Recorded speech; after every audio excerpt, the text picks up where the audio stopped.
Assalamualaikum warahmatullahi wabarakatuh.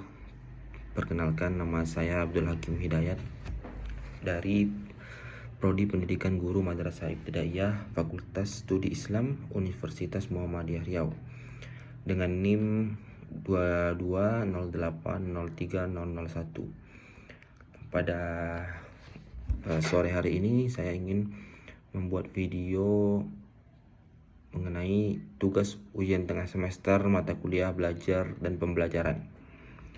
Jadi tugas tersebut saya tulis ketik sendiri dengan hasil Turnitin 4% plagiasinya, yang mana batasnya adalah 15% maksimal. Oke, kita langsung saja tanpa berlama-lama lagi masuk ke soal yang pertama. Baik, jadi ada sebuah kasus yang mana ada seorang siswa, dia ini terlambat dalam kemampuan membaca. Nah, akhirnya dia bisa membaca setelah melalui proses yang terus-menerus, usaha dari dirinya sendiri dan juga bantuan dari gurunya yang melakukan bimbingan secara rutin. Dari sini sudah bisa kita lihat adanya perbedaan antara proses belajar dan juga pembelajaran. Kalau belajar itu adalah proses perubahan yang terjadi di dalam diri seorang siswa atas usahanya sendiri juga, dan juga lalu pembelajaran itu adalah suatu kegiatan yang dirancang oleh gurunya supaya si murid bisa melakukan proses dengan baik. Ya, ada rancangan dari gurunya. Jadi guru di sini berperan sebagai fasilitator atau pembimbing sehingga proses belajar si murid ini bisa terarah. Kita sebelumnya pernah mempelajari teori humanistik. Nah, ini sangat relate sekali dengan teori humanistik yang mana sangat menekankan peran seorang guru untuk memperhatikan muridnya dan memperhatikan apa sih kebutuhan siswanya. Teori humanistik.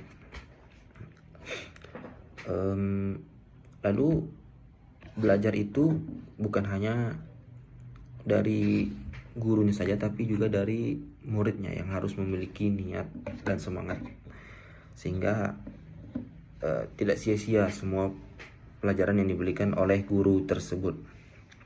Jadi intinya, kalau belajar itu bersifat internal, kalau pembelajaran itu bersifat eksternal. Oke. Lalu menurut saya antara proses belajar dan pembelajaran itu harus berjalan bersamaan. Tidak bisa hanya salah satunya saja. Karena murid tidak akan terarah apabila hanya belajar dengan selalu otodidak sendiri. Dan juga pelajaran yang tidak bisa dipelajari sendiri, seperti contohnya pelajaran agama, itu kan berbahaya apabila belajar sendiri kan. Itu tentu harus diarahkan oleh gurunya, guru yang memang menguasai ilmu agama. Itu contohnya. Jadi butuh niat dari dalam diri murid dan juga butuh guru. Bahkan dalam keilmuan apapun, kalau ada guru itu tentu lebih baik. Jadi proses pembelajaran ini juga bukanlah proses yang main-main. Guru yang dipilih untuk mengajar itu harus memiliki kompetensi dan kualifikasi yang jelas. Hal ini karena semua yang disampaikan oleh guru, terlebih di sekolah dasar, itu akan diserap dan terbawa hingga mereka dewasa. Jadi mengajar bukanlah hal yang sepele, walaupun kepada anak-anak. Justru karena masih anak-anak, nanti apa yang disampaikan guru akan terbawa sampai mereka dewasa. Selanjutnya di kasus nomor 2, dalam kegiatan pembelajaran IPAS atau IPA dan IPS singkatannya itu sekarang, yaitu tentang sumber energi, guru menggunakan berbagai macam metode pembelajaran seperti media visual, praktik secara langsung, dan juga diskusi kelompok maupun juga kuis. Di sini kita bisa mengidentifikasi beberapa jenis pembelajaran, teknik pembelajaran. Yang pertama, media visual menunjukkan pembelajaran secara langsung. Yang kedua, praktek menunjukkan pembelajaran kontekstual. Selanjutnya, diskusi menunjukkan pembelajaran kooperatif, dan kuis menunjukkan pembelajaran berbasis permainan ya. Jadi dengan metode yang beragam ini kita bisa melihat prinsip-prinsip pembelajaran seperti aktif, berpusat pada peserta didik, kontekstual, dan juga kolaboratif. Ini sesuai dengan materi yang pernah kita pelajari sebelumnya, yaitu teori konstruktivisme, yang mana teori tersebut para siswa itu membangun pengetahuan melalui pengalaman dan juga interaksi satu sama lain. Jadi dengan banyaknya metode pembelajaran ini itu sangat penting sekali untuk menyesuaikan kebutuhan gaya belajar masing-masing siswa, yang mana setiap materi pembelajaran tentu berbeda-beda metodenya sehingga lebih maksimal. Begitu juga dengan menyesuaikan kepada peserta didiknya. Setiap siswa memiliki cara yang berbeda-beda untuk menyerap ilmu, supaya semuanya itu bisa mendapatkan hasil yang maksimal. Lalu menurut saya, teori belajar konstruktivisme ini sangatlah bagus untuk anak tingkat sekolah dasar yang memiliki kemampuan yang cukup juga, seperti misalnya kelas 5 dan kelas 6, karena mereka sudah lancar kan dalam membaca dan juga berkomunikasi. Kan diskusi kan diberikan suatu masalah, lalu mereka disuruh memberikan solusi untuk itu. Apabila diterapkan kepada anak SD yang kelasnya terlalu rendah, mungkin masih terlalu sulit bagi mereka. Jadi minimal ya kelas 5 atau kelas 6. Mereka disuruh berdiskusi dan mengidentifikasi masalah itu, lalu menyimpulkan apa sih solusinya untuk masalah tersebut. Nah, untuk kurikulum kita sekarang, memang guru sudah mulai mengubah gaya belajar yang menitik beratkan pembelajaran pada murid. Tapi tidak seperti dulu, yang mana guru yang full menjelaskan lalu murid hanya mencatat. Sebenarnya hal ini sangat baik karena murid bisa lebih aktif dan bisa berpikir kritis ya. Namun bukan berarti guru ini berlepas tangan kepada murid-muridnya, yang mana ya seperti misalnya di dunia perkuliahan inilah contohnya. Sedangkan mahasiswa saja itu nggak bisa dilepas tangan oleh dosennya, yang mana tinggal diberikan tugas secara online lalu dikumpulkan lalu tiba-tiba dapat nilai. Jadi untuk mahasiswa saja tidak bisa, apalagi untuk anak SD. Begitu pandangan saya. Kita beralih ke nomor 3, yaitu ada 2 kasus yang berbeda. Yang pertama, guru pertama memberikan sebuah hadiah kepada siswanya yang bisa menjawab pertanyaan darinya, sedangkan guru lain menggunakan peta konsep untuk menjelaskan materi seperti alat indera manusia. Jadi di sini kita bisa melihat perbandingan antara pendekatan yang pertama dengan yang kedua. Untuk yang pertama tadi, yang guru memberikan hadiah, itu masuk ke pendekatan teori behaviorisme. Yang kedua tadi, yang menggunakan apa tadi namanya, peta konsep, itu masuk ke pendekatan teori kognitivisme. Jadi memberikan hadiah ini adalah contoh dari teori behaviorisme, yang mana kebaikan siswa diapresiasi dengan memberikan penghargaan, misalnya kepada murid yang bisa menjawab pertanyaan gurunya dengan benar.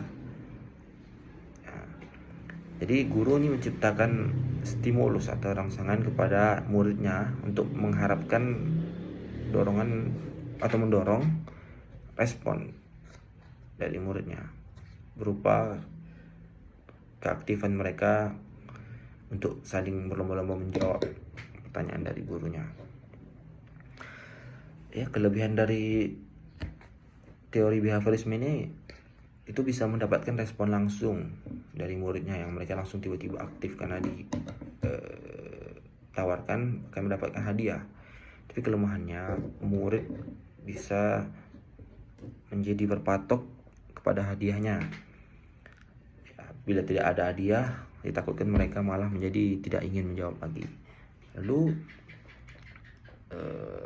penggunaan peta konsep pada teori kognitivisme ini menekankan pentingnya pemahaman dan proses berpikir siswa. Dalam hal ini guru membantu siswanya untuk menyusun mindset atau mengaitkan pengetahuan yang udah ada sebelumnya di dalam pikiran siswa ini kepada pengetahuan yang baru. Jadi dikaitkan ya antara pengalamannya atau materi yang pernah dipelajari sebelumnya dengan materi yang baru ini sehingga lebih mudah dipahami. Kelebihan teori ini, siswa bisa lebih memahami dan lebih lama mengingat materi. Walaupun materi ini memerlukan kemampuan berpikir yang lebih tinggi. Selanjutnya menurut saya kedua teori ini memang sangat baik dan relevan di masa sekarang, yang mana masa ini sudah dipenuhi dengan gadget dan teknologi. Jadi teori behaviorisme sendiri, siswa diberikan reward apabila melakukan kebaikan seperti menjawab kuis dengan benar. Hal ini sama seperti yang didapatkan di dunia game. Dengan adanya game kan biasanya bahagia gitu kalau menang. Nah, cocok juga nih diterapkan apabila di zaman ini gitu. Karena mereka sudah terbiasa mendapatkan reward ketika menang. Selanjutnya teori kognitivisme ini guru menggunakan peta konsep yang bertujuan memudahkan murid. Seperti tadi ya. Jadi rugi sekali apabila guru tidak menggunakan teknologi seperti proyektor ya, sekarang ada proyektor untuk menampilkan materi supaya muridnya bisa lebih paham. Terakhir, ini soal nomor 4. Ketika seorang guru mengajak siswa menyampaikan pendapatnya tentang isu sosial yang terjadi dan membuat suatu proyek sosial sebagai pengamalan nilai-nilai Pancasila, kita dapat melihat penerapan teori humanistik dan konstruktivisme. Pendekatan humanistik tampak saat siswa diberikan kebebasan mereka untuk memberikan pendapatnya ya, dan juga dihargai sebagai pribadi yang memiliki pandangannya sendiri. Jadi teori humanistik ini penting untuk membangun rasa percaya diri, membangun empati dan juga kesadaran sosial. Sedangkan pendekatan konstruktivisme terlihat dari tugas proyek sosial yang diberikan oleh gurunya yang dilakukan secara bersama-sama dengan teman-temannya. Dalam proses ini siswa belajar melalui pengalaman yang nyata dan membangun sendiri pemahamannya. Dampak positif dari penerapan kedua teori ini sangatlah besar. Siswa tidak hanya memahami materi namun juga sambil mengembangkan karakternya seperti kepedulian, tanggung jawab dan juga kerjasama. Dari diskusi tadi kan, diskusi sosial. Selanjutnya siswa juga belajar berpikir kritis karena dilatih untuk menganalisis suatu masalah ya. Dilatih berpikir kritis dengan diskusi tadi dan juga mencari solusinya sekalian.